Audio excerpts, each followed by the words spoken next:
دنیا کی دوسری قوموں اور مسلمانوں کے درمیان خوشی منانے کا بھی ایک طریقہ ہے اور غم منانے کا بھی ایک طریقہ ہے۔ عید کے دن بہت ساری وہ چیزیں جو اور دنوں نہیں کی جاتی، اسلام نے عید کے دن اس کی چھوٹ دی ہے، اجازت دی ہے۔ جیسے مثال کے طور پر اللہ کے حبیب صلی اللہ علیہ وآلہ وسلم نے حبشی غلاموں کو مدینہ منورہ کے اندر کھیل کرتے ہوئے، کرتب دکھاتے ہوئے ان کو اجازت عطا فرمائی ہے کہ تم یہ کر سکتے ہو۔ کسی نے عرض کی یا رسول اللہ یہ حبشی کرتب دکھا رہے ہیں، اللہ کے رسول نے فرمایا چپ رہو، آج عید کا دن ہے۔ کوئی دف بجا کر کے خوشیوں کے گیت گا رہا تھا، کسی نے شکایت کی یا رسول اللہ یہ بچے دف بجا رہے ہیں اور خوشیوں کے گیت گا رہے ہیں۔ حضور فرماتے ہیں انہیں خوشیوں کا اظہار کرنے دو کیونکہ یہ ہماری عید ہے۔ یعنی عید کے دن اظہار خوشی کے کچھ طریقے بتائے گئے ہیں۔ دسترخوان کو وسیع کرنا، اسی طریقے سے ہمیں دیکھ کر کسی کو محسوس ہو کہ آج ہم بہت خوش ہیں، آج ہم بہت خوش ہیں۔ آپ دیکھیں مہینے بھر روزے رکھے، لیکن اسلام کہتا ہے کہ عید کے دن روزہ نہیں رکھنا۔ اگر عید کے دن روزہ رکھیں گے تو آپ کو ثواب ملنے کی بجائے گناہ ملے گا۔ اور دنوں بھوکا رہنا عبادت ہے، آج کھانا عبادت ہے۔ اور دنوں پیاسا رہنا عبادت ہے، آج پینا عبادت ہے۔ آپ توجہ کریں کہ اللہ تبارک و تعالیٰ نے آج کے دن چھوٹ عطا کی ہے، آج کے دن کو خوشیوں کا دن قرار دیا ہے، لیکن خوشی میں کوئی اپنی حد کو پار نہ کرے۔ اسلام نے ہر چیز اعتدال سے عطا کی ہے۔ ایک عید ہے ہماری، آج اس عید کے متعلق بہت مختصر، تاکہ ہمیں وقت پر نماز بھی شروع کرنا ہے، بہت مختصر عرض کروں کہ نبوی عید کیا ہے، مصطفیٰ جان رحمت صلی اللہ علیہ وآلہ وسلم نے کس طریقے سے عید منائی۔ آقا کریم صلی اللہ علیہ وسلم نے فرمایا استطاعت کے مطابق قیمتی کپڑا پہنا جائے، یعنی ایسا نہ ہو کہ آپ کی استطاعت ہے، بہت اچھا کپڑا آپ پہن سکتے ہیں، اس کے باوجود بھی آپ جو ہے وہ یوں ہی پھٹے پرانے اور دھلے ہوئے کپڑے پہن کر آ جائیں۔ نہیں، اگر اللہ نے نوازا ہے تو آپ جو ہے وہ اچھے کپڑے پہنے، نئے کپڑے پہنے، نئے میسر نہ ہو تب دھلے ہوئے پہنے، لیکن کپڑے اچھے پہنے، اس لیے کہ عید کا دن ہے، آج عید کا دن ہے۔ اللہ اپنی دی ہوئی نعمت کو تمہارے وجود پر دیکھنا چاہتا ہے، لیکن معاذ اللہ اب عید مسلمانوں کی ایسی ہوتی جا رہی ہے کہ دوسروں کے مذہبی تہواروں میں اور مسلمانوں کی عید میں اب کوئی بہت زیادہ فرق نظر نہیں آتا۔ ہم عید کے دن صرف ایک کام کرتے ہیں جو سنت ہے، جسے دگانا کہتے ہیں، نماز عید کہتے ہیں، اور جیسے ہی عیدگاہ کو ہم پار کرتے ہیں پھر ہم اپنی حدوں کو توڑ دیتے ہیں۔ اگر ہمارے سروں پر ٹوپی نہ ہو، ہمارے چہروں پہ داڑیاں نہ ہو، تو کوئی محسوس بھی نہ کرے کہ یہ مسلمان ہے یا نہیں۔ آپ سے میں پوچھنا چاہتا ہوں میرے پیارے آقا صلی اللہ علیہ وسلم کے پیارے دیوانوں، جس قوم نے مہینے بھر تک کے روزے رکھے، جس قوم نے مہینے بھر تک کے تراویح پڑھی، جس قوم نے مہینے بھر تک کے رب کی بارگاہ میں آنسوؤں کی سوگات پیش کی، اگر پھر اسی قوم سے عید کے بعد سنیما گھر پر ہو جائیں تو پھر روزے کس چیز کا نام ہے؟ روزہ تو نام ہے لعلکم تتقون، روزے اس لیے تم پہ فرض کیے تاکہ تم متقی بن جاؤ۔ لباس بھی وجود پر اسلامی نہیں، سر بھی اب لوگ بناتے ہیں اور حجامت بھی کرواتے ہیں، تو اسلامی طرز کے مطابق نہیں۔ پتہ نہیں ہمارے جوانوں کو کیا ہو گیا، اسلام کی دی ہوئی نعمتوں کو اب وہ اپنے لیے کافی نہیں سمجھ رہے، اللہ ماشاءاللہ ہر چیز نہیں لانا چاہتے ہیں۔ سر کا خط بنانے کا انداز بھی، جسے آپ حجامت کہتے ہیں یا کٹنگ کہتے ہیں، وہ بھی معاذ اللہ غیروں کی طرح، اور پھر صرف غیروں کی طرح نہیں بلکہ ایسے انداز سے اس کو اختیار کرتے ہیں کہ جس کی اللہ کے رسول صلی اللہ علیہ وسلم نے آج سے 1450 سال پہلے مذمت فرمائی تھی۔ عید کے لیے خصوصی کٹنگ کروائی جا رہی ہے. وہ کٹنگ کیسی ہے؟ کچھ بال بہت بڑے ہیں، کچھ بال بہت چھوٹے ہیں. اللہ کے رسول صلی اللہ علیہ وسلم نے ارشاد فرمایا آج سے 1450 سال پہلے کہ کچھ لوگ اپنے سر کے بال بختی اونٹوں کی طرح رکھیں گے، اللہ نے ان پہ جنت کی خوشبو کو بھی حرام کر دیا ہے. آج کے نوجوان لڑکے خصوصی طور پر اس طریقے کی حجامت کا اہتمام کر رہے ہیں. ان کو دیکھو، بدن پر باضابطہ طور پر جو ہے بیل بوٹے بنوائے جا رہے ہیں. کب؟ مسلمانوں کی عید ہے، اور چونکہ اب بدن پر بیل بوٹے ہوں گے تو اس کو بتانے کے لیے جسم کو ننگا رکھنا یعنی چھوٹے کپڑے پہننا بہت ضروری ہوگا، تبھی تو بیل بوٹے نظر آئیں گے. میرے پیارے آقا صلی اللہ علیہ وسلم کے پیارے دیوانوں، یاد رکھنا یہ مغربی تہذیب، یہ مغربی کلچر، یہ گناہوں کا ماحول تمہارے لیے نقصان دہ ہے. اللہ کے رسول صلی اللہ علیہ وسلم نے پورے کپڑے پہننے کو سنت قرار دیا ہے. اس کا فائدہ کیا ہے؟ اللہ کے رسول صلی اللہ علیہ وسلم ماؤں سے زیادہ مہربان، باپ سے زیادہ مہربان. ارے کروڑوں مائیں بفرض محال اگر کسی ایک بچے کی ہو تو کروڑوں مائیں مل کر کے اپنے بچے سے جتنا پیار نہیں کر سکتی اس سے زیادہ مصطفیٰ جان رحمت نے اپنی امت سے پیار کیا ہے. آقا کریم صلی اللہ علیہ وسلم نے جو طریقہ ہمیں بتایا ہے اس میں ہمارا فائدہ ہے. آپ اندازہ کریں اگر آپ شارٹ کپڑے پہنتے ہیں جس سے بازو بھی نظر آتے ہیں، جس سے جو ہے وہ آپ کے جسم کے اعضاء نظر آتے ہیں، اس کا نقصان کیا ہے؟ اللہ کے رسول صلی اللہ علیہ وسلم فرماتے ہیں میری امت میں کثرت کے ساتھ اگر موت ہوگی تو وہ نظر کی وجہ سے ہوگی. آقا فرماتے ہیں نظر بد حق ہے، یعنی کسی کو نظر لگ جانا حق ہے. جادو اتنا نقصان نہیں پہنچاتا جتنا بد نظر نقصان پہنچاتی ہے. فرمایا گیا کہ جو نظر بد ہے وہ جانور کو لگے تو جانور ہانڈی میں چلا جاتا ہے، پتھر کو لگے تو پتھر ٹوٹ جاتا ہے، اور انسان کو لگے تو انسان قبر میں چلا جاتا ہے. اب یہ جو تم شارٹ کپڑے پہن کر جسم پہ بیل بوٹے بنا رہے ہو، یعنی لوگوں کی نظر تم پر پڑے. لباس تو اس لیے تھا کہ لوگوں کی نظر تمہارے وجود پر مکمل نہ پڑے، لباس اس کو روک لے، لباس تمہارے وجود کی حفاظت کرے. لیکن اب تم نے چونکہ اپنے پورے وجود کو ننگا کر دیا، شارٹ سے شارٹ کپڑے پہن رہے ہو، تو لوگوں کی نظریں تم پر جمے گی اور نظر بد لگے گی. اللہ کے رسول فرماتے ہیں میری امت میں کثرت سے موت نظر بد کی وجہ سے ہوگی. نقصان کس کا ہوا؟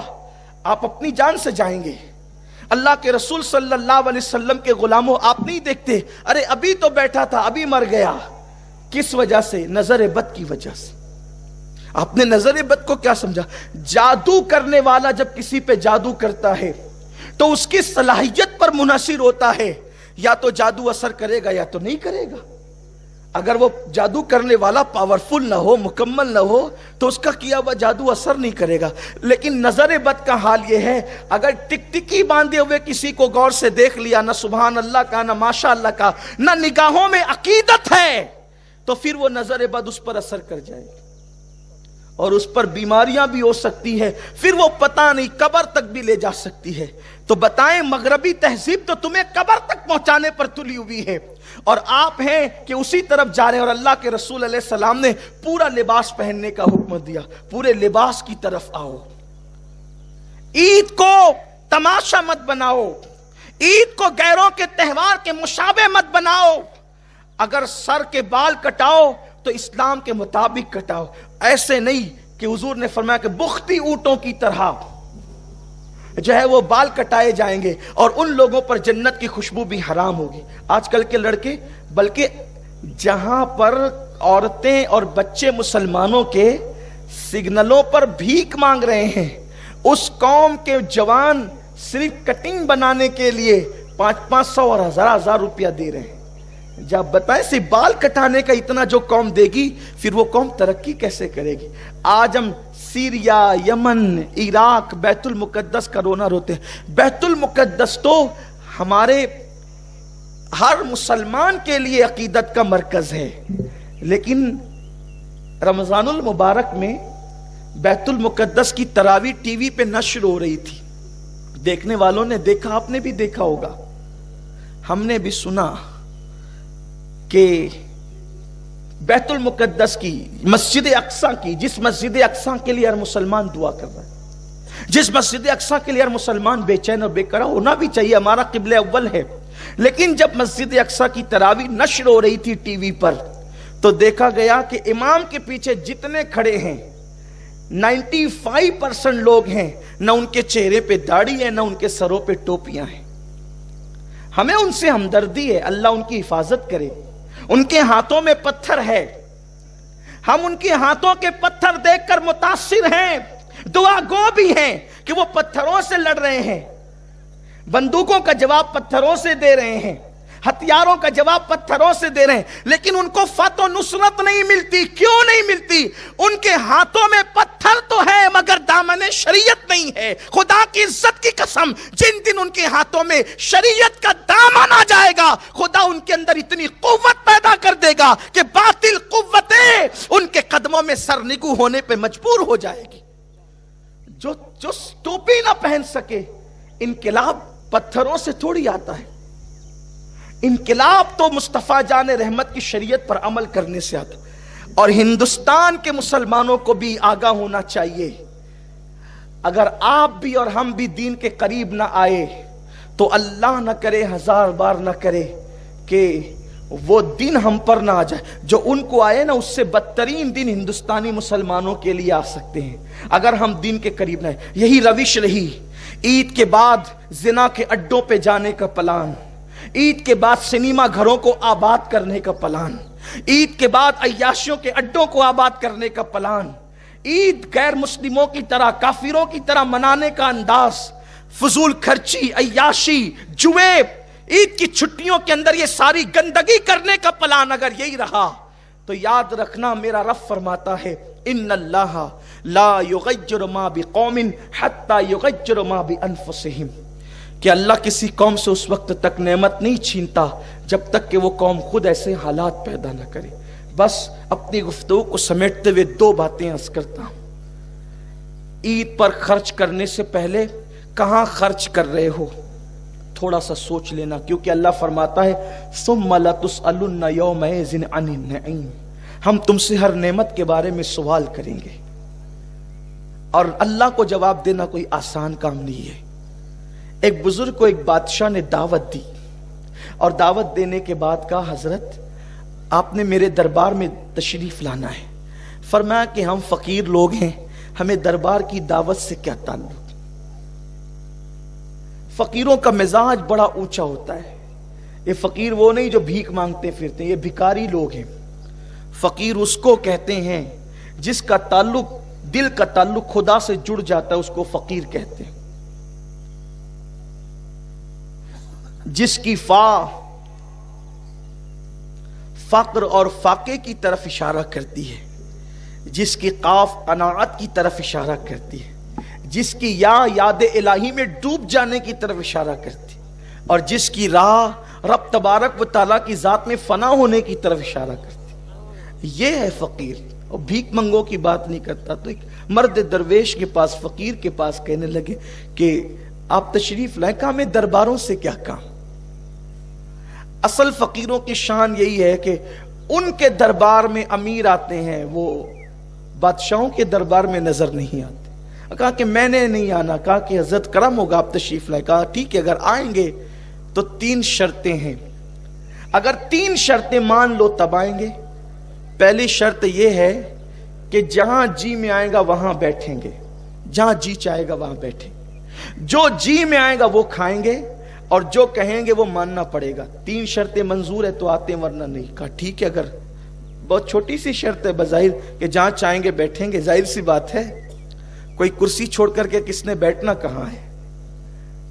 بریانی مرغ مسلم چھوڑ کر اور دسترخوان کی غذائیں چھوڑ کے کسی نے کھانا کیا ہے. اور پھر بات ہی کون سی ایسی ہوگی، زیادہ سے زیادہ یہی کہیں گے کہ کچھ نذرانہ دے دو. دیکھو انسان کی سوچ اس کی اپنی اندر کی طبیعت کا اظہار کرتی. جیسا انسان ہوتا ہے ویسے اس کی سوچ ہوتی. انسان کی اوقات، اس کی حیثیت، اگر اس کی عظمت یا اس کی ذلت پتہ کرنا ہو تو اس کی سوچ دیکھو. اور سوچ کا پتہ اس کی زبان سے چلتا ہے. زبان ایک ایسی چیز ہے کہ اندر کے مشکیزے کے اندر جو ہے باہر وہی نکلے گا. کہا ٹھیک ہے 3 باتیں مان لیتے ہیں، لیکن جن کے رتبے ہیں سوا، ان کو سوا مشکل ہے. جن کو یار کا پتہ مل جاتا ہے پھر ان کی زندگی الگ ہو جاتی ہے. دراصل ہم نے ابھی تو یار سے یاری کی ہی نہیں ہے. جس کو یار کی لذتیں مل جائے، اس کے قرب کی لذتیں مل جائیں، پھر اس کے لیے زمین اور چٹائی میں کوئی فرق نہیں رہتا، پھر اس کے لیے تخت اور تختے میں کوئی فرق نہیں رہتا. اس لیے کہ جس کو یار جو مل جائے، اس کا قرب جس کو مل جائے، اللہ کرے وہ لذت ہمیں نصیب ہو. تشریف لائے تو پہلے سے لوگ آ کر بیٹھے تو کہ بادشاہ کی دعوت جو تھی، بادشاہ کی دعوت تھی، لوگ پہلے سے آ کر کے بیٹھے تھے اور کرسیاں بھر چکی تھی. آپ تشریف لائے اور جہاں لوگوں نے، بڑے بڑے علماء، زعماء، وزراء، عمراء نے جہاں چپل اتارے تھے، وہیں پر اپنے نفس کو ذلیل کرنے کے لیے بیٹھ گئے.